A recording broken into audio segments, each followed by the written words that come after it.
కూడవలసిన మీ అందరికీ మన ప్రభు రక్షకుడైన యేసుక్రీస్తు నామంలో మా హృదయపూర్వకమైన వందనములు తెలియజేస్తున్నామండి. ప్రార్థన చేసుకుందాం. పరిశుద్ధుడా, ప్రేమగల మా తండ్రి, దేవా నీకే వందనములు, స్తోత్రములు తండ్రి.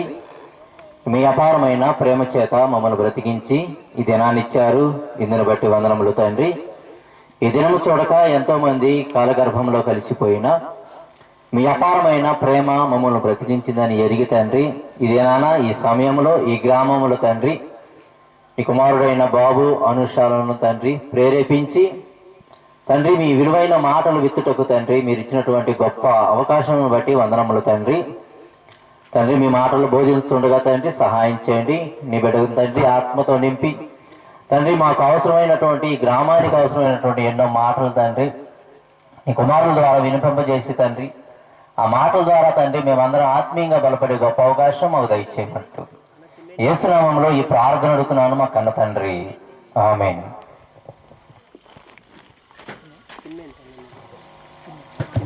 ప్రార్థించిన సహోదరులకి వందనాలు తెలియజేసుకుంటున్నాం. ఈ సమయాన్ని దైవ సేవకులకు అప్పగిస్తున్నాం.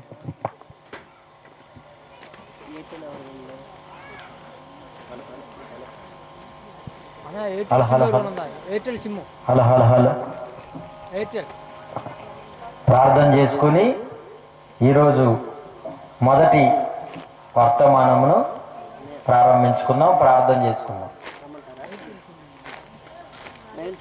ప్రేమగల తండ్రి, పరిశుద్ధుడా మీకు వందనాలు, స్తోత్రమునని ఈ సమయంలో ఈ స్థలములో నీ బిడ్డలైన వారు బాబు తన కుటుంబముతో నాయన ఈ యొక్క కష్టమును నీ యొక్క పనిని ఏర్పాటు చేసి ఉండగా నీకు వందనాలు, స్తోత్రం తండ్రి. ఆ బిడ్డల కష్టమును ప్రయాసమును చూసి నీ యొక్క నామమునకు మహిమకరముగా ఆత్మల రక్షణార్థముగా ఈ యొక్క 2 రోజుల సభలు జరుగుటకు సహాయం చేయండి. మొదటి రోజు నాయన ముందుగా కొద్ది మాటలు మాట్లాడుచుండగా నాకు తోడుగా ఉండి నడిపించండి. వినుచున్న వారికి వివేకమును ప్రసాదించుమని యేసుక్రీస్తు నామములో ఈ ప్రార్థన అడుగుచున్నాం తండ్రి, ఆమేన్. మీ అందరికీ యేసుక్రీస్తు నామములో వందనాలు తెలియజేస్తున్నాం. మరి 2 రోజులు మహాసభలు ఏర్పాటు చేయటానికి ఈ గ్రామంలో కారుమూరి బాబు తన యొక్క కుటుంబముతో ఈ యొక్క సభలు ఏర్పాటు చేసి ఉన్నాడు. కనుక ఈ సభలు దేవుని మహిమార్థమై మరి జరగాలని మనందరం ప్రార్థించి ఉన్నాం. కనుక ఈరోజు మొదటి సభలో మొదటి వర్తమానము మనము కొద్ది నిమిషములు ధ్యానించుకుందాం. ఆ తర్వాత మనకి ముఖ్య వాక్యోపదేశకులు మరి ఉదయ్ భాస్కర్ గారు, సిబిటి ప్రిన్సిపల్ ఏలూరు వారు వచ్చి ఉన్నారు. వారి ద్వారాగా గొప్ప సంగతులు ఈ 2 రోజులు మనం విందాం. ముందుగా ఈ లోకంలో మనిషి దేనిని బట్టో అతిశయిస్తూ ఉంటాడు. అతిశయము అనగా గొప్పతనం, గొప్పగా చెప్పుకోవటం, గొప్పగా అనుకోవటం. ప్రతి మనిషి ఈ లోకంలో ఏదో ఒక విషయంలో గొప్పగా అనుకుంటేనే, గొప్పగా చెప్పుకుంటేనే ఈ భూమి మీద సంతోషంగా బతకగలడు. కనుక ప్రతి మనిషి ఈ గొప్పతనము, ఈ అతిశయాన్ని కలిగి ఉన్నాడు. భూమి మీద ఉన్న అన్నిటి విషయమై అతిశయిస్తూ ఉంటాడు. ఈ భూమి మీద ఉన్న తన శరీరమును బట్టి అతిశయిస్తూ ఉంటాడు. తన శౌర్యమును బట్టి అతిశయిస్తాడు. తనకున్న జ్ఞానమును బట్టి అతిశయిస్తాడు. తనకున్న ఐశ్వర్యమును బట్టి అతిశయిస్తాడు. ఈ ప్రకృతిలో తనకు ఆనందం కలిగించే ప్రతి దాని విషయమై అతిశయిస్తూ ఉంటాడు మనిషి. ఒక పువ్వును చూస్తే అతిశయిస్తాడు. పువ్వులో ఉన్న వాసనను చూసి అతిశయిస్తూ ఉంటాడు. ఇంకా భూమి మీద ఉన్న ఎన్నో జంతువులు, పక్షులు, వాటిని చూసినప్పుడు తనకు ఆనందం కలిగినప్పుడు వాటిని బట్టి అతిశయిస్తూ ఉంటాడు. ఇంకా భూమి మీద మనిషి వేటి విషయమై అతిశయిస్తాడు. మనం చూస్తే ఒక పువ్వులో దాగి ఉన్న వాసన, పువ్వులో దాగి ఉన్న వాసనను బట్టి అతిశయిస్తూ ఉంటాడు. ఇంకా భూమి మీద మనం చూస్తే రంగురంగుల సీతాకోక చిలుక, ఆ సీతాకోక చిలుక యొక్క ఒళ్ళు చూసి అతిశయిస్తూ ఉంటాడు. మరి పువ్వుల్లో దాగి ఉన్న పళ్ళు చూసి అతిశయిస్తూ ఉంటాడు. చాలా విషయాలను బట్టి మనిషి అతిశయిస్తూ ఉంటాడు గొప్పగా. కానీ ఆ అతిశయము వెనక ఇంకా ఎవరున్నారు అనేది మాత్రం మనిషి ఆలోచించడు. ఈరోజు మనిషి అతిశయిస్తున్న అతిశయాల గురించి బైబిల్ ఏం తెలియజేస్తుందంటే, యాకోబు రాసిన పత్రిక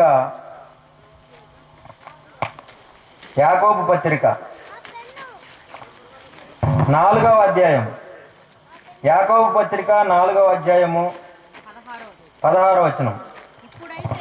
ఇప్పుడైతే మీరు మీ డంబముల యందు అతిశయపడుచున్నారు, ఇటు అతిశయమంతయు చెడ్డది.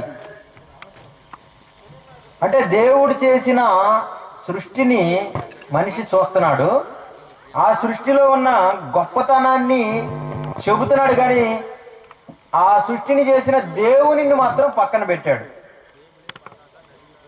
ఈరోజు ఈ లోకంలో ఉన్న కవులు ఈ ప్రకృతిని ఘనపరుస్తారు, కానీ ప్రకృతిని చేసిన దేవుణ్ణి మాత్రం ఘనపరచరు. కారణం ఏంటి? అసలు మూలం అనేది వీళ్ళకి తెలియదు. రవిగాంచని స్థలమును కవిగాంచును అన్నారు. రవిగాంచని స్థలము కవిగాంచును, కానీ కవిగాంచని స్థలము కూడా ఉంది. అదే మనము బైబిల్ను బట్టి తెలుసుకున్నాము, అదే దేవుడు.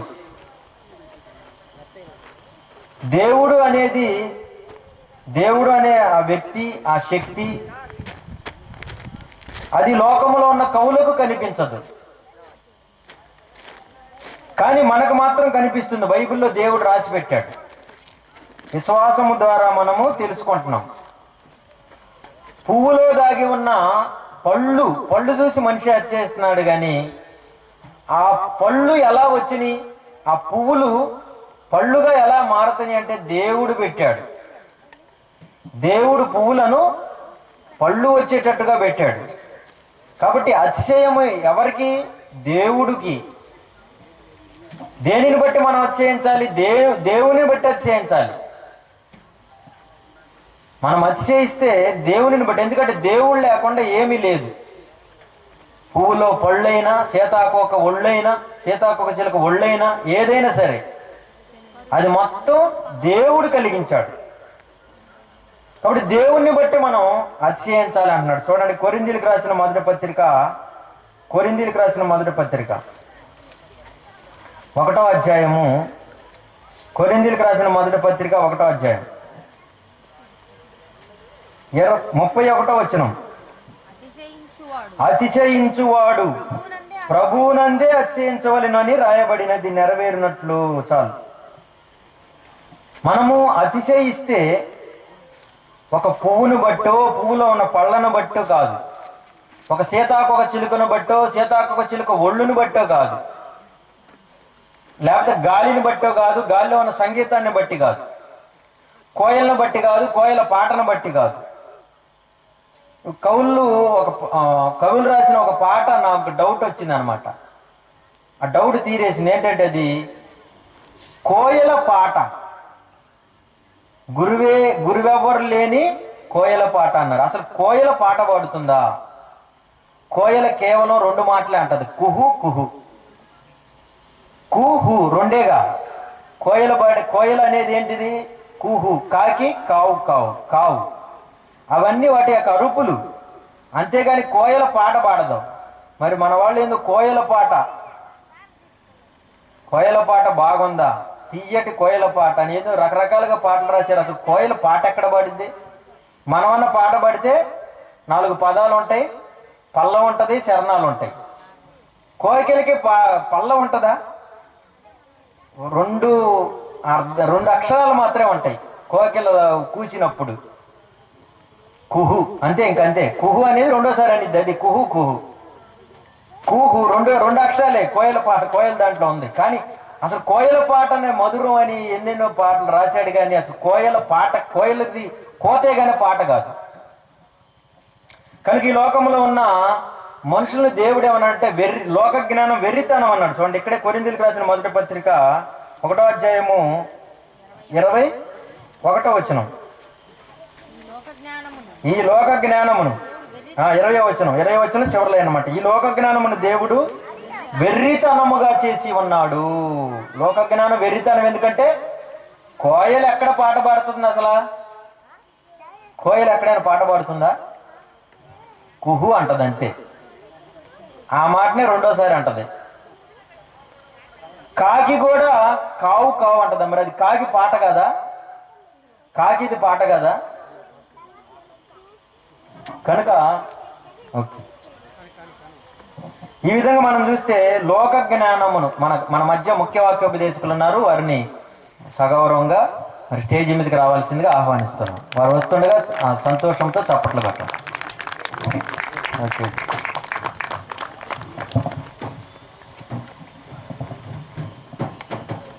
కనుక ఈ లోకంలో మనిషి అతిశయిస్తున్న అతిశయాన్ని చూస్తే అర్థం పర్థం లేని అతిశయం. దేవుడు కలిగించిన వాటిలో దేనినో ఒక దాన్ని చూసి అతిశయిస్తూ ఉంటాడు.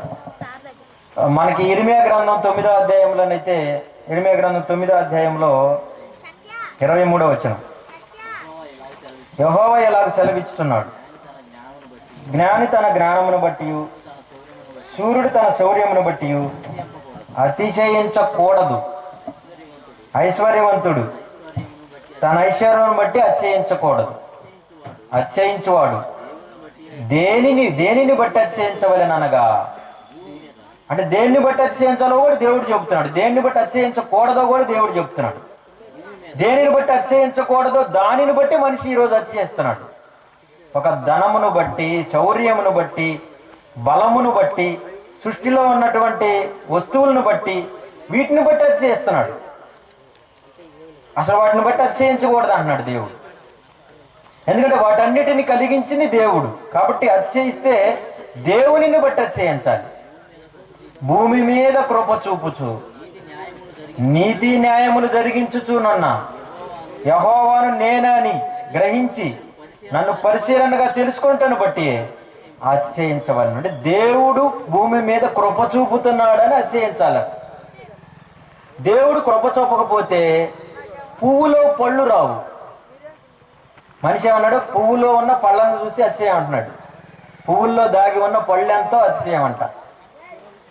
కానీ పువ్వుల్లో పళ్ళు దాచిపెట్టింది దేవుడు. అతిశయించవలసింది దేవుణ్ణి బట్టి. ఒక సీతాకోక చిలుక ఒళ్ళును చూసి కాదు అతిశయించవలసింది. సీతాకోక చిలుకగా మారటానికి ఆ మార్పు పెట్టింది, ఆ సృష్టి క్రమాన్ని పెట్టింది దేవుడు. ఆయన్ని బట్టి అతిశయించవాలి. ఆయన బట్టి అతిశయించకుండా నువ్వు దేవుడు వద్దన్న దాన్ని బట్టి అతిశయించావనుకో ఏమవుతుంది? ఆయన భూమి మీద కృప చూపుచున్నాడు, అందును బట్టి అతిశయించు. భూమి మీద కృప. కృప అంటే ఏంటి? ఉచితముగా నీ నుండి ఏమి ఆశించకుండా ఆయన ఇచ్చేది కృప. ఇప్పుడు దేవుడు భూమి మీద కృప చూపుతున్నాడు. కృప చూపబట్టే పువ్వులు పళ్ళుగా మారుతాయి.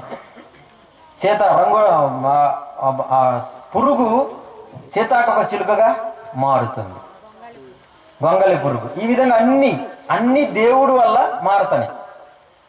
దేవుడే కృప చూపకపోతే ఏమవుతుంది? భూమి మీద దేవుడు కృప చూపుతున్నాడు అని మనకి ఇర్మియా గ్రంథంలో చూసాం. భూమి మీద దేవుడు కృప చూపుతున్నాడు. కృప చూపకపోతే ఏమవుతుందో తెలుసా? దేవుడు కృప చూపబట్టి ఈ విధంగా అన్ని క్రమంగా జరుగుతున్నాయి. అన్ని మనకి సంతోషకరంగా ఉన్నాయి, మనకు ఆనందకరంగా ఉన్నాయి.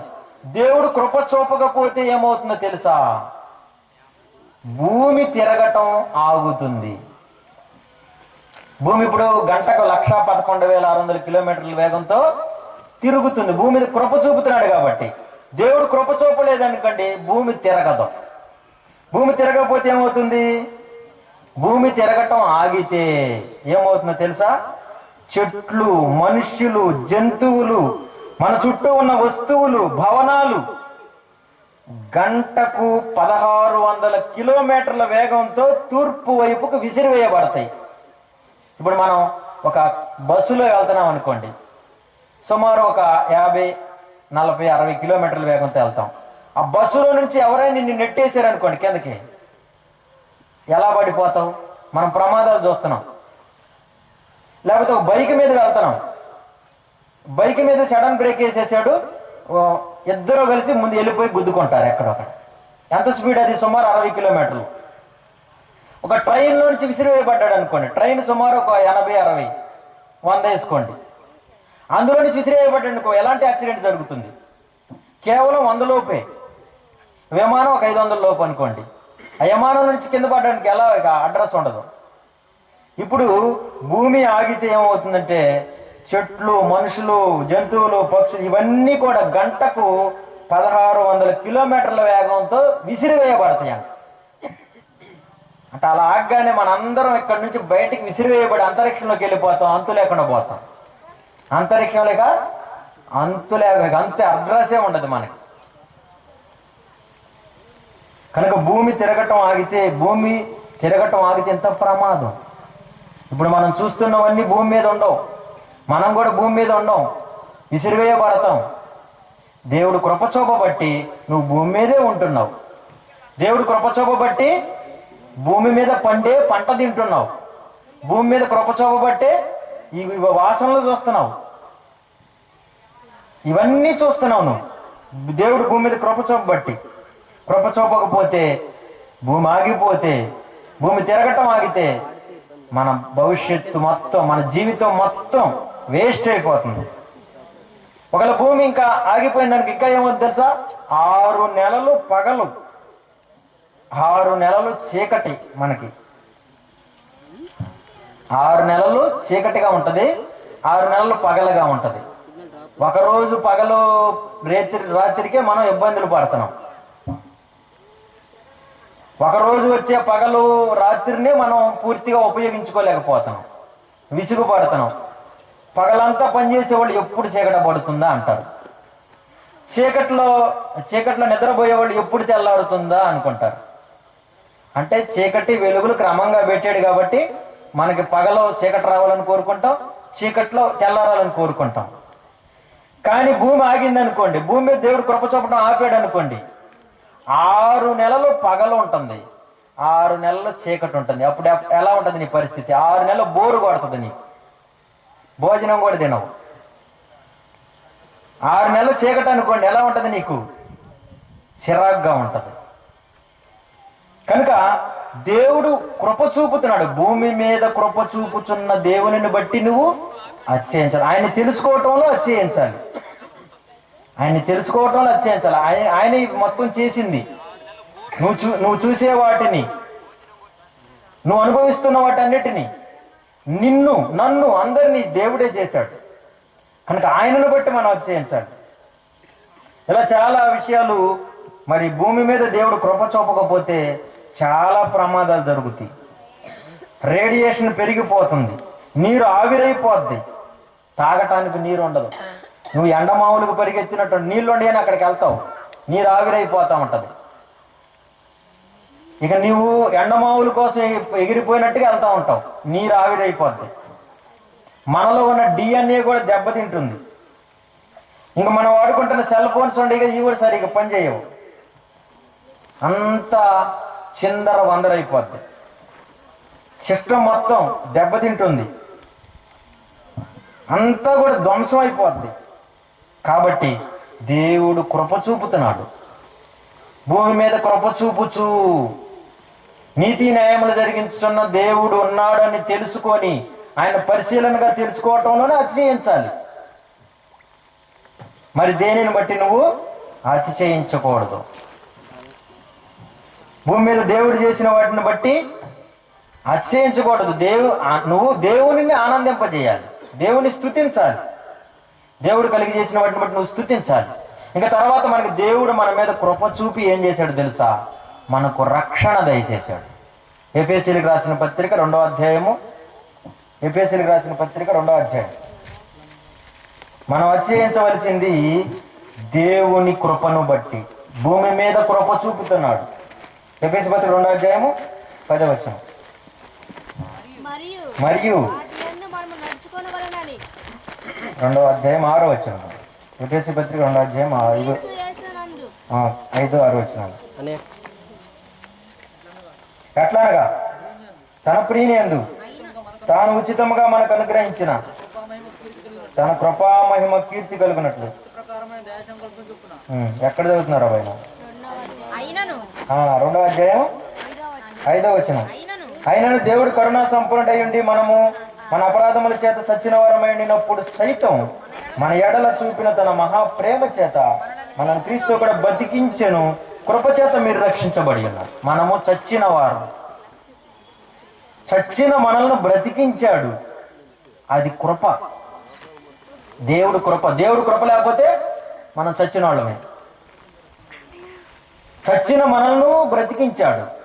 పాపముల చేత చచ్చిన మనల్ని బతికించాడు, మనల్ని రక్షించాడు. డాక్టర్ బిఆర్ అంబేద్కర్ ద్వారాగా భారతదేశానికి రాజ్యాంగం వచ్చేసింది. కానీ భూమి మీద ఉన్న మనుషులందరికీ యేసుక్రీస్తు ద్వారా రక్షణ వచ్చింది. అంబేద్కర్ గారి ద్వారా రాజ్యాంగం భారతదేశానికి మాత్రం వచ్చింది. యేసుక్రీస్తు వారి ద్వారా భూమి మీద ఉన్న వారందరికీ రక్షణ వచ్చేసింది. కృప అన్నమాట ఇది. యేసుక్రీస్తు కృప లేకపోతే మనకి రక్షణ ఉండదు. మనము భూమి మీద ఉన్న రాజ్యాంగం లేకపోయినా బతకవచ్చు, కానీ రక్షణ లేకపోతే బ్రతకలేము. రక్షణ అవసరం. రక్షణ అవసరం కాబట్టి, అది చాలా అవసరం కాబట్టి పరలోకములో ఉన్న యేసుక్రీస్తు భూమి మీదకి వచ్చేసాడు. ఎంత అవసరం? ఎంతో అవసరం, వెంటనే అవసరం, అత్యవసరం. కాబట్టి యేసుక్రీస్తు వారు అత్యున్నతమైన సింహాసనం అక్కడి నుండి వచ్చేసాడు ఈ భూమి మీదకి. అత్యంత అవసరము రక్షణ, రక్షణ, రక్షణ. కనుక మీరు కృపచేత రక్షించబడి ఉన్నారు. దీనిని బట్టి మనం అతిశయించాలి. దేవుడు భూమి మీద మనల్ని చేశాడు, మనకు కావలసిన వాటన్నింటినీ ఇచ్చాడు. ఆయనను బట్టి అతిశయించాలి, ఆయన స్తుతించాలి, ఆయన ప్రకటించాలి. యేసుక్రీస్తు ద్వారా మనకు రక్షణ వచ్చేసింది. ఆయన గురించి మన లోకానికి తెలియజేయాలి, ఆయన స్తుతించాలి, ఆయన ప్రకటించాలి. ఇదే మనకు ఉండవలసిన అసలైన అతిశయం. ఇది కాకుండా నీకు ఏ అతిశయం ఉన్నా ఇదంతా వ్యర్థం అవుతుంది. నీ జీవితం వ్యర్థమైపోతుంది. ఇప్పుడు దేవుడు ఈ చెట్లను, చెట్లకు పుట్టినటువంటి పువ్వులను, పువ్వులకి వాసన, పువ్వుల్లో పళ్ళు పెట్టాడంటే ఆయన వల్లే. ఆయన ఆ పువ్వులో పళ్ళు పెట్టలేదు అనుకోండి, మనకు పాట ఉండదు. పువ్వుల్లో దాగి ఉన్న పళ్ళు ఎంతో అతిశయం అని అనలేవు ఎవడం. దేవుడు పెట్టకపోతే పళ్ళు ఎక్కడి నుంచి వస్తాయి? దేవుడు పెట్టాడు. కాబట్టి దేవునిని బట్టి మనము అతిశయించాలి. ఇంకా గొప్ప సంగతులు మనకి మన ముఖ్య వాక్యోపదేశకులు ఉదయ భాస్కర్ గారు అందిస్తారు. దేవుడి మాటలు దీవించును గాక. ప్రార్థన చేసుకుందాం. పువ్వును చూస్తే చెబుతుందనే పాట రెడీ చేసిన తర్వాత, ప్రేమగల తండ్రి పరిశుద్ధుడా, మీకు వందనాలు, స్తోత్రము నాయన. ఈ సమయంలో, ఈ స్థలములో నీ యొక్క సత్యమైన మాటలు వినిపించాలనే గొప్ప ఉద్దేశంతో బాబు తన కుటుంబంతో చేసిన ఈ యొక్క ప్రయాసను, ఈ యొక్క ఆయన త్యాగమును గుర్తించి కావలసిన ప్రతిఫలము దయచేయండి. నీ నామ మహిమార్థమై ఈ సభలు జరుగుటకు సహాయం చేయండి. ఇక్కడ ముఖ్య వాక్యోపదేశకులు ఉన్న నీ కుమారుని ద్వారా అనేక గొప్ప సంగతులు మా అందరికీ తెలియజేయమని యేసుక్రీస్తు నామములో ప్రార్థన అడుగుతున్నాం తండ్రి.